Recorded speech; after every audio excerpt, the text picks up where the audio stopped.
everyone from Chelsea Fan TV. Before you watch the fan cam, big up to our partners, Foco. The Hawaiian shirt is back, people. To be honest with you, I've got a backpack down there. It's got a hoodie in it.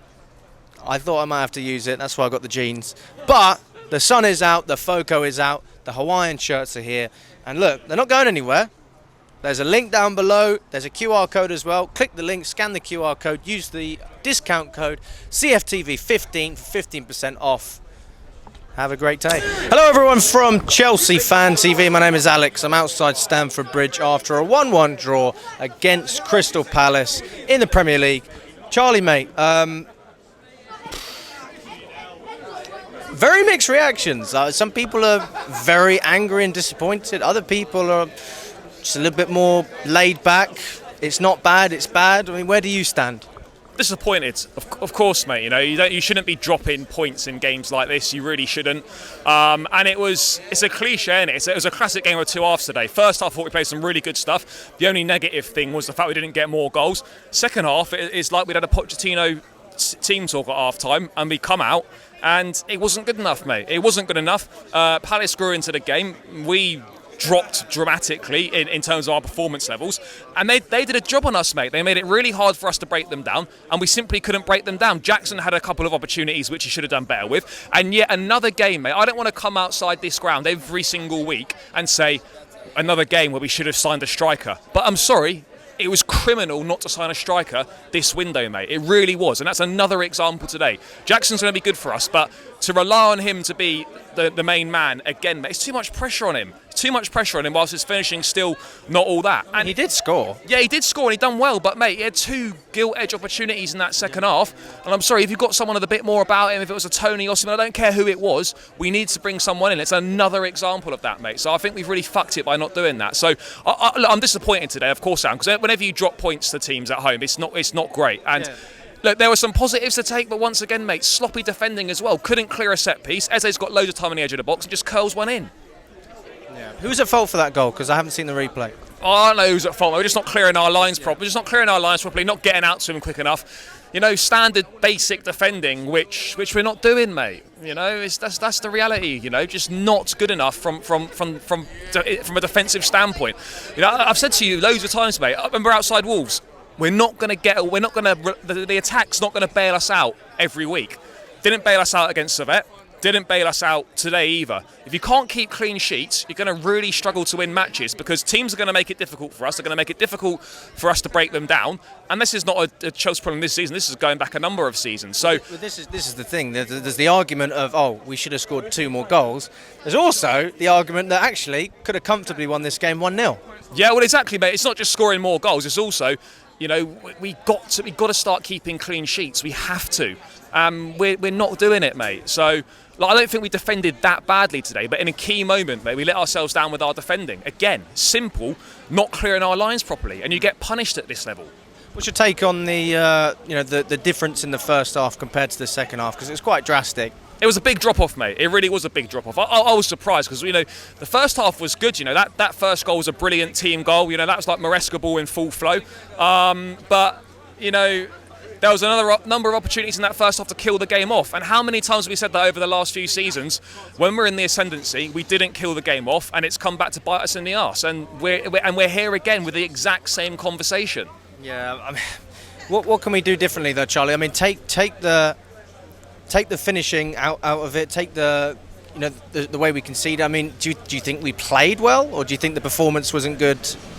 Either. It's a mixed bag, mate. First half, I was really happy with the performance. Second half, the performance did drop off. Felt like there was a bit of a lack of urgency in that second half, particularly towards the end. Guys, just get the ball forward, get it forward, put it in the box, try and make something happen. I don't think the subs really worked today. I thought Felix was pretty shit when he come on. Like he started him out. He started him out on the wing, and that didn't work. Then he put him inside. Mudryk came on. That didn't make that much difference either. So the subs didn't really work today, and Kunku given like 5 minutes at right wing. I mean, what difference is that really going to make? It's not going to make any difference. Well, he had to because Madueke was injured. Yeah, I know he had to, but you know what I mean. It's very difficult to make any sort of impact in that amount of time on the pitch. I don't know why Enzo was playing centre back for virtually all of that second half. We had Caicedo right back. Palmer was basically playing as like a single pivot in midfield on his own. It was just a little bit all over the place. I'd love to know sort of what the tactical thinking for that second half was. I don't think that a lot of those changes were tactical. I mean, Gusto was injured and Madueke was injured. Sure, we were forced into making those I don't mean the substitutions. subs, though. I mean, like, once they were on, like, what was really the tactical setup there? Enzo playing centre-back, Palmer basically playing a lone pivot. I agree. I mean, Caicedo at right back was the right option for Gusto because you don't want to bring Disasi on. No. I haven't got too much of an issue with that, but I just thought, there were a few things there which I didn't really understand from a tactical point of view. Look, it's another point on the board, but it's just disappointing not to follow up the win against Wolves and another win here. It's disappointing not to bounce back from a defeat in midweek. Yeah. And 4 points from our first 3 games. Sort of, right, City, we didn't expect anything, but you probably would expect a little bit more than this, wouldn't you? We should have won today. We should have won today, but we're also lucky that we didn't lose. So it's a fair result. Yeah, it's a fair result, mate. Based on both halves, it is absolutely a fair result today. And we didn't deserve more than that because we didn't take our chances. You can look at the XG, ours was like 2 point something and Palace's was like 0 point something. Ultimately, you can look at all the stats you want in your favour. The only one that matters is the fucking scoreline, and we didn't take our chances, and so that's where we are right now. Yeah. What about Sancho? I mean, do you think he's going to add something to this Chelsea team that we don't already have? Is he an upgrade on what we have? I don't really know, mate. It's just another option at the end of the day. I like him. He's not been good for 3 years at United. We need to create a good environment for him to thrive in. Hopefully he can rediscover his best form. There's ability there, there's quality there. We know what he's about. If we can get the Borussia Dortmund Sancho, then there's a very good player there. If we're going to get the Man United Sancho, then that's not ideal. But it's one of them where, like, for me, it's a good deal from a financial standpoint. It's what, £25 million permanent deal. At the end of the summer, that's not bad. But I don't really know where he's going to fit in and how often he's going to play. But you can never complain too much when you've got another quality option to call upon. So I'm looking forward to seeing what he does. We just got to hope we get the Dortmund version.